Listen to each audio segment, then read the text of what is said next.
बिस्मिल्लाहिर्रहमानिर्रहीम। अस्सलाम वालेकुम friends, welcome to my world. कैसे हैं आप सब लोग? उम्मीद है आप लोग सब खैरियत से होंगे।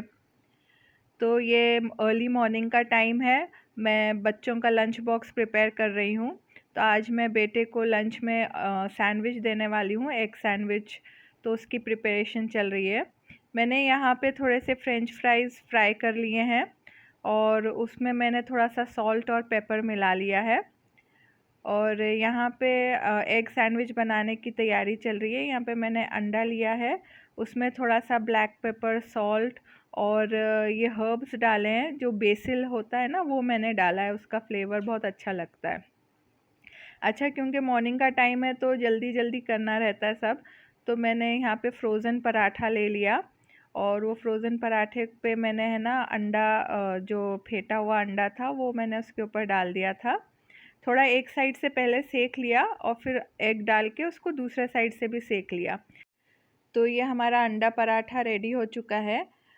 और अब इसको थोड़ी सी गार्निशिंग कर लेंगे, उसकी थोड़ी सी फिलिंग कर लेंगे वेजीज़ के साथ ना, तो थोड़ा हेल्दी ऑप्शन हो जाएगा। तो इसमें मैंने थोड़ा सा केचप और मेयोनीज़ डाल दिया था और उसके ऊपर थोड़ा कैबेज, कुकम्बर और टोमेटो को बारीक बारीक स्लाइस में काट के इस तरीके से मैंने उसको अंदर से फिलिंग कर ली। और यहाँ पे हम उसको रोल कर लेंगे। रोल करने के बाद इसको बीच से मैंने काट लिया, क्योंकि है ना खाने में आसानी होती है छोटे बच्चों के लिए, जब आप थोड़ा साइज़ छोटा होता है सैंडविच का। और यहाँ पे जो सैंडविच पेपर है जिसमें रैप करते हैं, तो मैंने उसमें रैप कर दिया दोनों पीसेस को।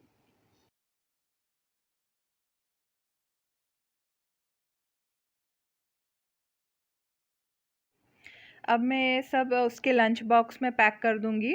तो यहाँ मैंने उसके दोनों जो सैंडविच के पार्ट्स हैं उसको रख दिए मैंने। और ये यहाँ पे एक जो सेक्शन है उसमें मैं फ़्रेंच फ्राइज़ रख दूँगी उसका। और ये छोटा सा डब्बा है, उसके अंदर मैं है ना एक थोड़ा सा फ्रूट दे दूँगी।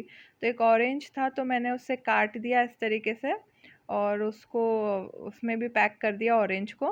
तो एक थोड़ा फ्रूट भी हो जाएगा ना, तो थोड़ा अच्छा हेल्दी ऑप्शन रहेगा। और यहाँ पे एक और सेक्शन है ऊपर इसके लंच बॉक्स में, तो वहाँ मैं उसे मिल्क दे दूँगी। आज मैं उसे वेनिला फ्लेवर का मिल्क दे रही हूँ।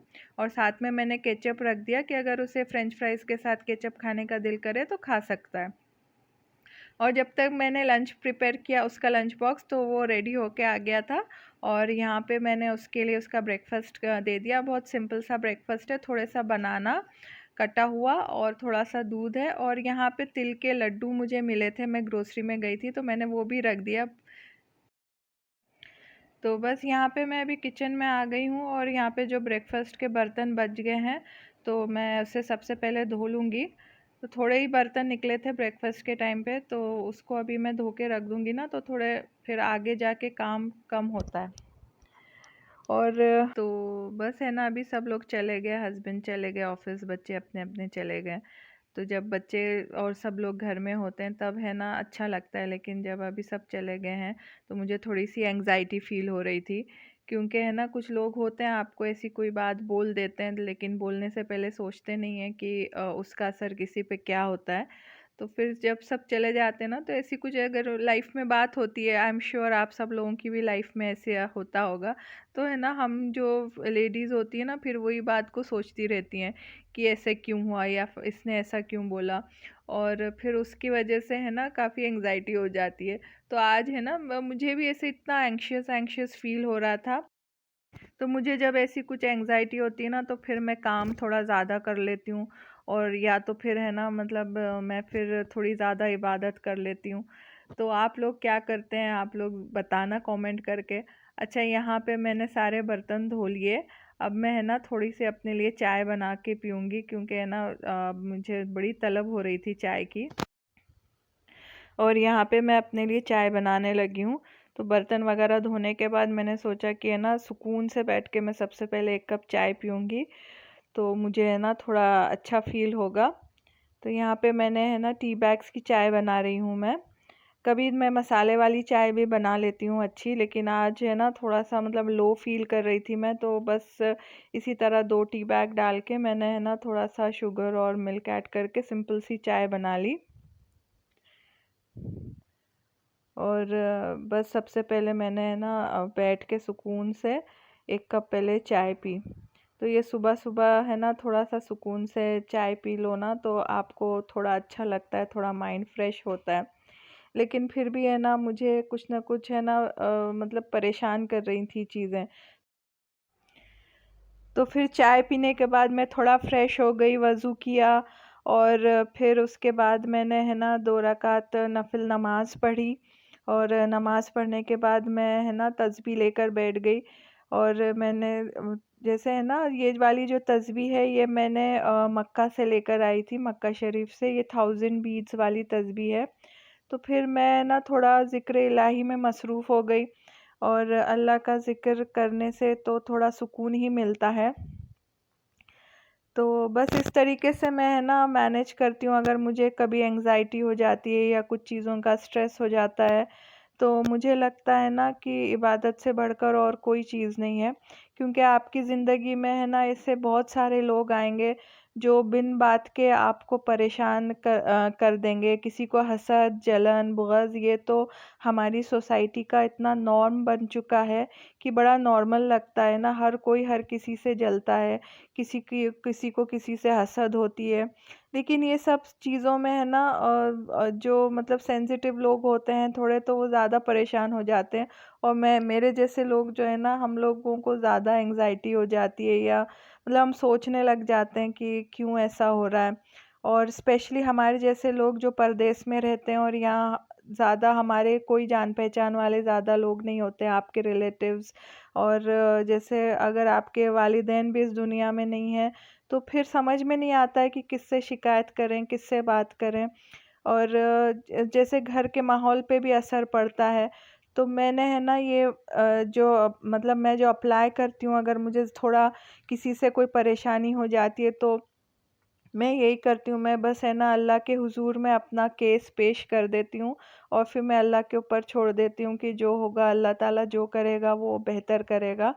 तो बस वही नीयत के साथ मैं यहाँ पर नमाज़ पढ़ने बैठ गई थी। मैंने नमाज़ पढ़ी और फिर तस्बीह पढ़ी और फिर थोड़ी देर के बाद है ना दिल को वैसे ही थोड़ा-सा सुकून आने लग जाता है, आपके दिल के को है ना ठंडक पहुँचती है। तो कभी मैं नमाज़ पढ़ती हूँ तो और तस्बीह पढ़ती हूँ, कभी मैं जो है ना कुरान पढ़ने लग जाती हूँ।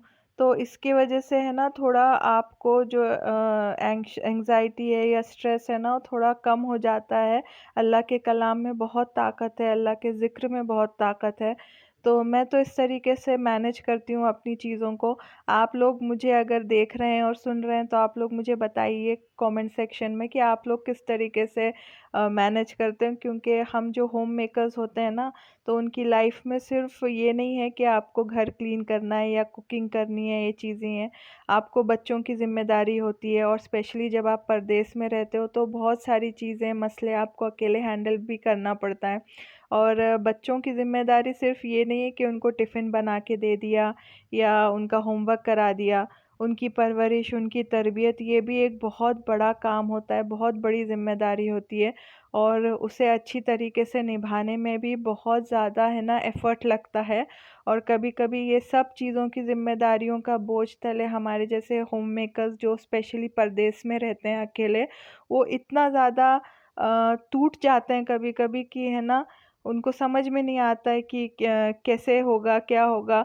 और फिर ऐसे ही कुछ कभी जब होता है तो फिर क्या मैं अब अल्लाह ताला से ही बात करती हूँ और उसमें मुझे बहुत सुकून मिलता है। और यहाँ पर देखें मैं है ना अमरूद रखा था तो उसकी चाट बना रही हूँ। तो मैंने बस उसको थोड़े से छोटे-छोटे पीसेस में काट लिया अमरूद को और उसके ऊपर बस थोड़ा-सा है ना काला नमक, चाट मसाला, सॉल्ट और लेमन जूस मिला लिया और ब्लैक पेपर। और इसको जब मिला के आप खाएँगे ना तो बड़े मज़े का है ना चटपटा स्वाद आता है इसका और बहुत अच्छा जायका आता है। बहुत चटपटा-चटपटा ना तो आपको थोड़ा-सा और अच्छा यहाँ पे फ़ील मैंने होता है। कुछ कपड़े ऑर्डर किए थे तो वो आ गए थे, उसे मैं चेक कर रही थी। तो बस फ्रेंड्स आज का व्लॉग यहीं तक के था। उम्मीद है आपको पसंद आया होगा। अगर आपको मेरे व्लॉग्स अच्छे लग रहे हैं, पसंद आ रहे हैं, मेरी बातें अच्छी लगती हैं तो ज़रूर कमेंट सेक्शन में कमेंट करके बताइए और ज़रूर लाइक करिए, शेयर करिए, सब्सक्राइब करिए। दुआओं में याद रखिए। Until next time, take care. अल्लाह हाफ़िज़।